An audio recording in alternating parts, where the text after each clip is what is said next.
the beginning, there was no time, no space, no here or there. Only a silence so dense you could feel it. And then suddenly, a word. What if that word is still being spoken? Stay with me. Because what's coming isn't an ancient story. It's a warning for your next decision.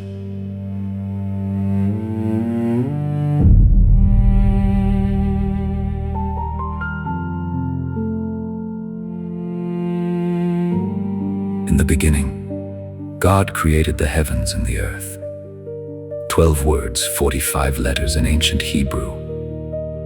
The first sentence of the Bible could fit in a tweet. And yet, it has been enough to burn Bibles, launch telescopes into the void, and make atheists and believers cling to it like a burning nail.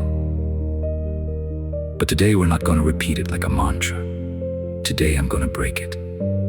Because there's something we missed, an uncomfortable detail, a shadow in the most luminous verse in history. Most translated as, "In the beginning, God created the heavens and the earth."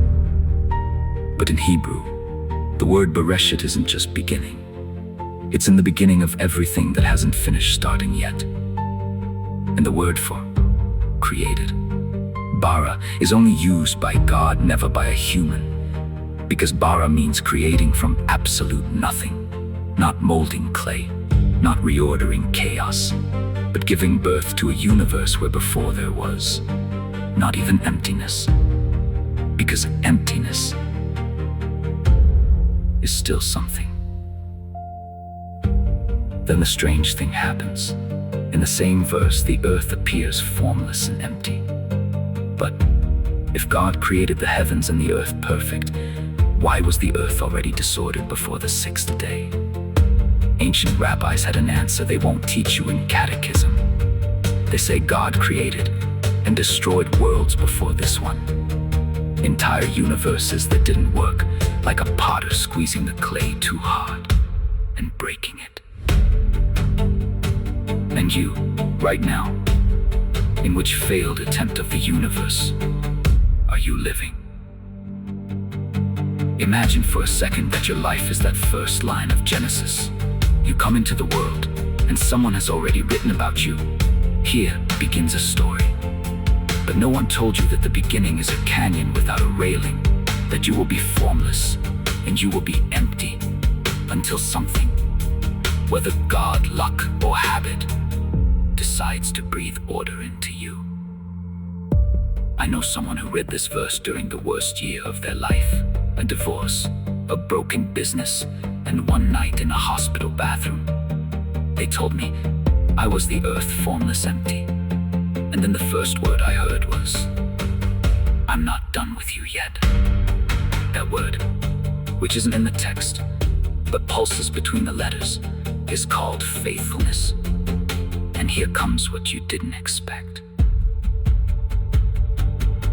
Because the verse doesn't end with a period in Hebrew, it ends with an open chord.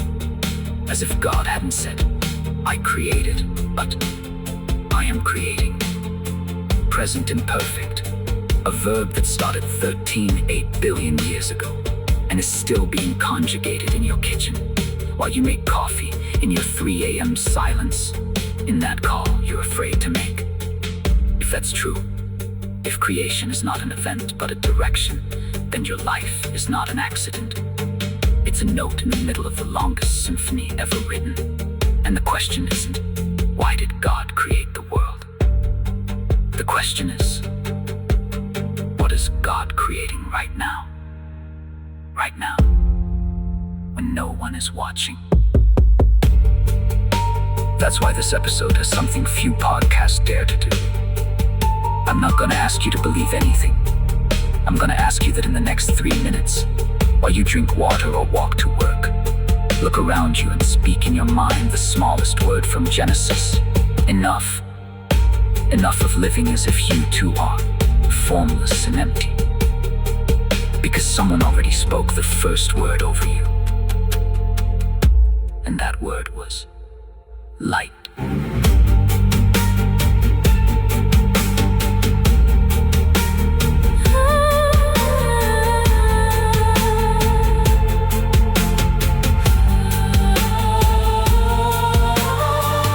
this interpretation of the beginning stirred something in you, even a slight discomfort, I want you to do two things.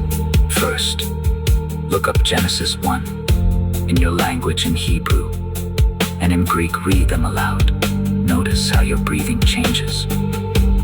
Share this episode with someone who believes their story has already been written, because maybe they just need to know the author is still scribbling in the margins.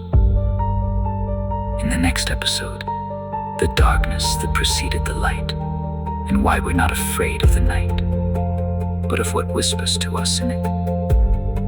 Until then, creation continues,